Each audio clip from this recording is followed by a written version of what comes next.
نستعينه ونستغفره ونعوذ بالله من شرور أنفسنا ومن سيئات أعمالنا من يهده الله فلا مضل له ومن يضلل فلا هادي له أشهد أن لا إله إلا الله وحده لا شريك له وأشهد أن محمدا عبده ورسوله قال الله تعالى في القرآن الكريم يا أيها الذين آمنوا اتقوا الله حق تقاته ولا تموتن إلا وأنتم مسلمون وقال تعالى يا أيها الناس اتقوا ربكم الذي خلقكم من نفس واحدة وخلق منها زوجها وبث منهما رجالا كثيرا ونساء واتقوا الله الذي تساءلون به والأرحام إن الله كان عليكم رقيبا.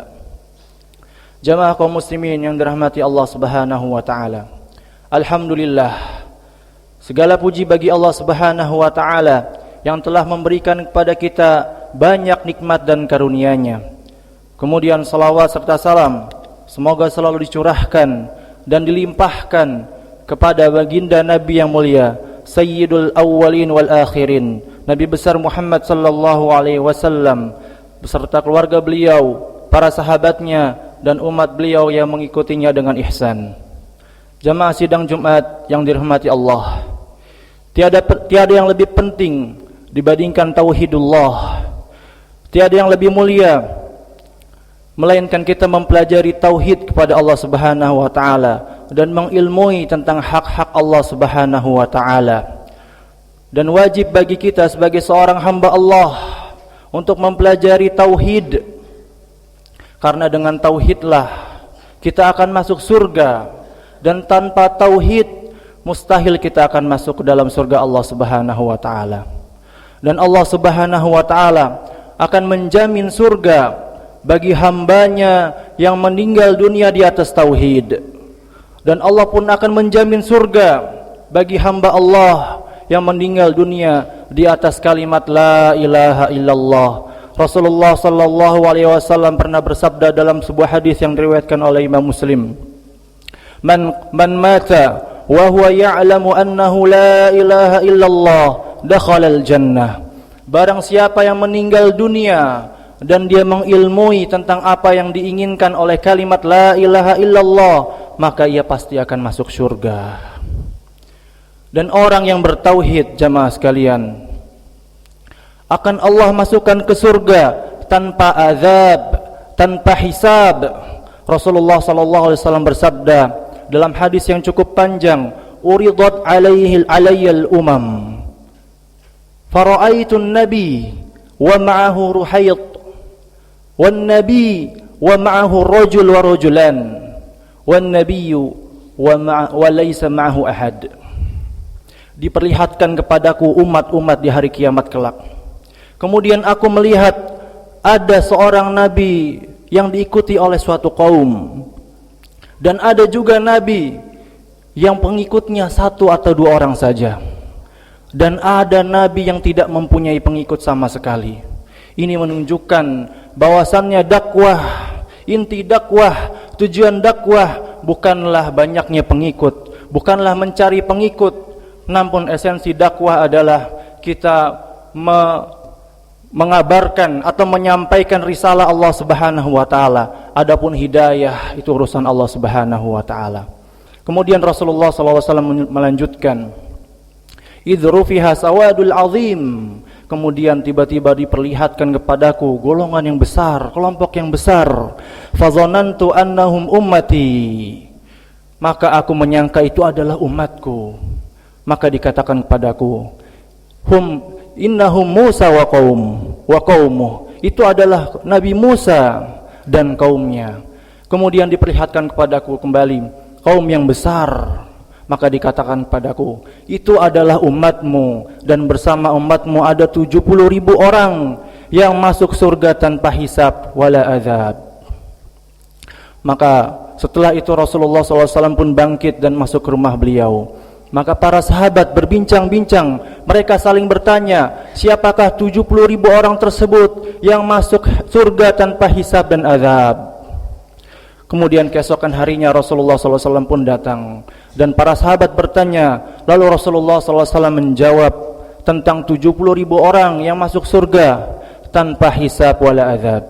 Humul ladzi la yastarqun wala yaktawun wala yatatayyarun wa ala rabbihim yatawakkalun.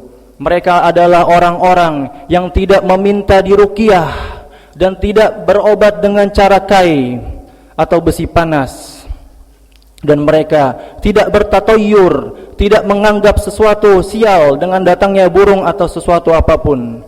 Wa ala rabbihim yatawakkalun, dan kepada Allah sajalah mereka bertawakal. Subhanallah jemaah. Lihatlah 70.000 orang yang masuk surga tanpa hisab dan azab. Mereka adalah orang-orang yang sempurna tauhidnya, dan di antara sifat mereka, mereka tidak meminta diruqyah. Padahal ruqyah itu hukum asalnya adalah boleh, namun mereka tidak menginginkannya, dikhawatirkan tawakal atau tauhid mereka akan tercoreng. Kemudian lihatlah Nabi Ibrahim, Imamut Tauhid, Abul Anbiya, bapaknya para nabi. Allah Subhanahu wa taala berfirman tentang Nabi Ibrahim, tentang kesempurnaan tauhid beliau. Ibrahim kana ummatan, inna Ibrahim kana ummah qanitan lillah hanifan wa lam yakun minal musyrikin. Sesungguhnya Nabi Ibrahim adalah ummah, adalah orang yang menjadi panutan, qanitan lillah, senantiasa tunduk dan patuh kepada Allah Subhanahu wa taala. Hanifan wa lam yakun minal musyrikin. Beliau tegar dan sabar di atas tauhid. Walam yakum minal musyrikin, dan beliau bukanlah termasuk orang-orang yang musyrik. Masya Allah. Allah Subhanahu wa taala mensifati Nabi Ibrahim dengan 4 sifat yang agung. Yang pertama, Allah Subhanahu wa taala sifati Nabi Ibrahim dengan sifat hanifa, yaitu tegar di atas tauhid. Yang kedua, Allah Subhanahu wa taala mensifati beliau dengan sifat ummah, seorang yang bisa diteladani oleh generasi setelahnya. Kemudian Allah juga mensifati beliau dengan sifat qanitan, yaitu selalu tunduk dan patuh dengan perintah Allah. Walam yakum minal musyrikin, dan beliau bukan termasuk orang-orang yang pernah mempersekutukan Allah Subhanahu wa taala. Jamaah sidang Jumat yang dirahmati Allah Subhanahu wa taala, di antara keutamaan tauhid, orang yang meninggal di atas tauhid dan tidak pernah mempersekutukan Allah Subhanahu wa taala, akan Allah ampuni dosa-dosanya walaupun dosanya itu sangatlah banyak. Rasulullah sallallahu alaihi wasallam bersabda dalam sebuah hadis yang diriwayatkan oleh Imam Tirmizi, yusahu bi rajulin min ummati yaumal qiyamah ala ru'usil khalaiq. Akan dipanggil seorang dari umatku di hari kiamat kelak di hadapan para manusia. Fayunsharu lahu tis'atun wa tis'una sijillan kullu sijillin muddal basar. Kemudian dibentangkan padanya 99 catatan amal sejauh mata memandang isinya dosa. Kemudian Allah Subhanahu wa taala berfirman, ya ibadi hal indaka udhr, wahai hambaku, apakah engkau punya alasan? Maka ia menjawab, tidak ya Rabb. Kemudian Allah berfirman, hal hafizun alladhi kataba alaik zalamaka, apakah malaikat mencatat amalmu telah menzalimimu? Kemudian ia menjawab, la ya Rabb, tidak ya Rabb. Kemudian Allah Subhanahu wa taala mengambil sebuah kartu atau bitaqah yang bertuliskan la ilaha illallah Muhammadur Rasulullah. Lalu si hamba ini berkata, ya Rabb, ma hadhil bitaqah binisbati hadhihi sijillat. Ya Allah, apa manfaatnya, apa gunanya satu kartu ini dibandingkan 99 catatan amal yang isinya dosa? Lalu Allah Subhanahu wa taala berfirman, ya abadi, al-yawm la tudlam, wahai hambaku, pada hari ini engkau tidak dizalimi. Maka ditimbanglah 99 catatan amal di satu neraca, dan satu kartu di neraca lainnya, maka subhanallah lebih berat satu kartu yang bertuliskan la ilaha illallah Muhammadur Rasulullah. Ini adalah keutamaan tauhid, dan ternyata hamba tersebut selama hidup di dunia ia tidak pernah mempersekutukan Allah dengan suatu apapun. Masya Allah. Jamaah kaum muslimin yang dirahmati Allah Subhanahu wa taala. Dalam hadis lain yang diriwayatkan oleh Imam Tirmidzi, dalam hadis Rasulullah SAW bersabda, Allah Subhanahu wa taala berfirman, "Ya ibadi, law ataitani bi qurabil ardi khataya, thumma lakitani la tusyriku bi syai'a, la ataituka bi qurabiha maghfiratan." Wahai hambaku, kata Allah Subhanahu wa taala dalam hadis qudsi, sekiranya engkau datang kepadaku membawa dosa seisi bumi, kemudian engkau meninggal tapi tidak mempersekutukanku dengan satu apapun, maka aku akan mendatangimu dengan sepenuh bumi ampunan. Subhanallah, betapa besar keutamaan tauhid. Allah akan ampuni dosa-dosa kita selain kesyirikan. Maka hendaknya kita bertauhid, hendaknya kita mempelajari tauhid dan menjauhi kesyirikan. Karena setiap orang yang meninggal di atas kesyirikan, yang mempersekutukan Allah, dia mati membawa dosa syirik, maka Allah haramkan atasnya surga. Allah Subhanahu wa taala telah tegaskan hal ini dalam firman-Nya, "Innahu may yusyrik billah faqad harramallahu alaihil jannah wa ma'wahu an-nar wa ma lidh-dhalimin min ansar." Barang siapa yang berbuat syirik, yang mempersekutukan Allah, faqad harramallahu alaihil jannah, sungguh haram atasnya surga, dan tempatnya adalah neraka jahanam, dan bagi orang-orang yang mempersekutukan Allah itu tidak ada penolongnya. Aqulu qauli hadza wa astaghfirullah li wa lakum.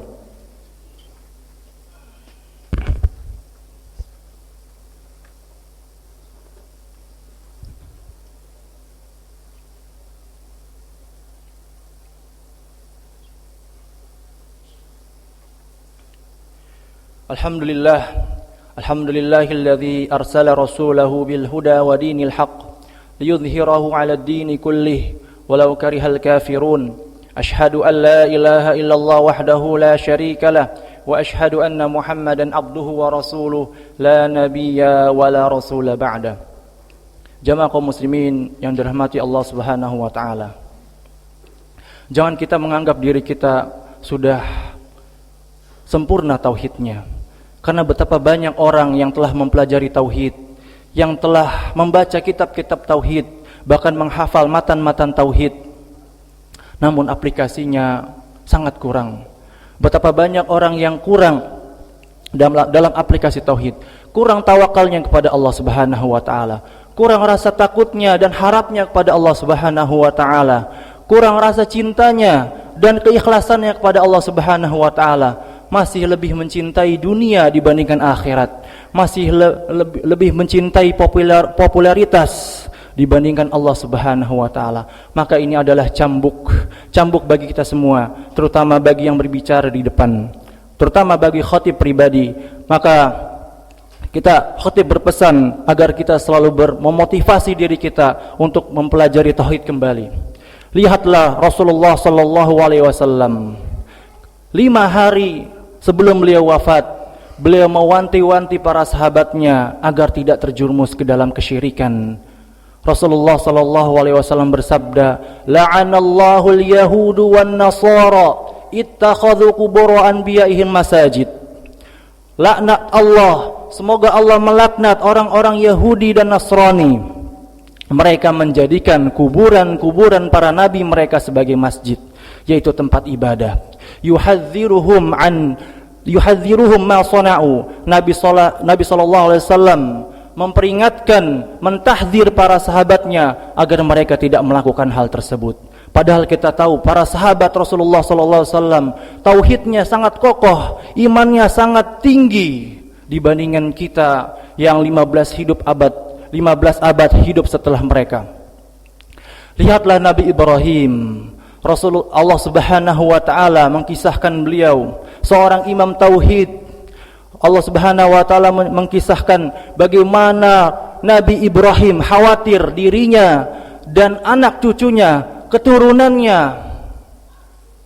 khawatir dari kesyirikan, khawatir dari penyembahan kepada Allah Subhanahu wa taala. Apa kata Allah Subhanahu wa taala? Wajnubni wa baniya an na'budal asnam. Ya Allah, jauhkanlah diriku dan anak cucuku dari menyembah berhala. Innahunna adlalna katsiran minan nas. Sesungguhnya berhala-berhala tersebut telah banyak menyesatkan manusia. Semoga Allah Subhanahu wa taala memberikan kepada kita hidayahnya agar selalu kita mempelajari tauhid dan meningkatkan iman kita sampai akhir hayat kita. Innallaha wa malaikatahu yusalluna 'alan nabi ya ayyuhalladzina amanu sallu 'alaihi wa sallimu taslima. Allahumma shalli 'ala Muhammad wa 'ala ali Muhammad كما صليت على إبراهيم وعلى آل إبراهيم إنك حميد مجيد وبارك على محمد وعلى آل محمد كما باركت على إبراهيم وعلى إبراهيم إنك حميد مجيد اللهم اغفر للمسلمين والمسلمات والمؤمنين والمؤمنات الأحياء منهم والأموات إنك أنت سميع قريب مجيب دعوات يا قاضي حاجات اللهم انصر إخواننا المستضعفين في فلسطين اللهم انصر إخواننا المستضعفين في فلسطين يا رب العالمين اللهم انصر إخواننا المجاهدين في كل مكان على أعدائهم يا رب العالمين اللهم أعز الإسلام والمسلمين وأذل الشرك والمشركين ودمر أعداءك أعداء الدين يا رب العالمين ربنا آتنا في الدنيا حسنة وفي الآخرة حسنة وقنا عذاب النار وقنا عذاب النار وأقيموا الصلاة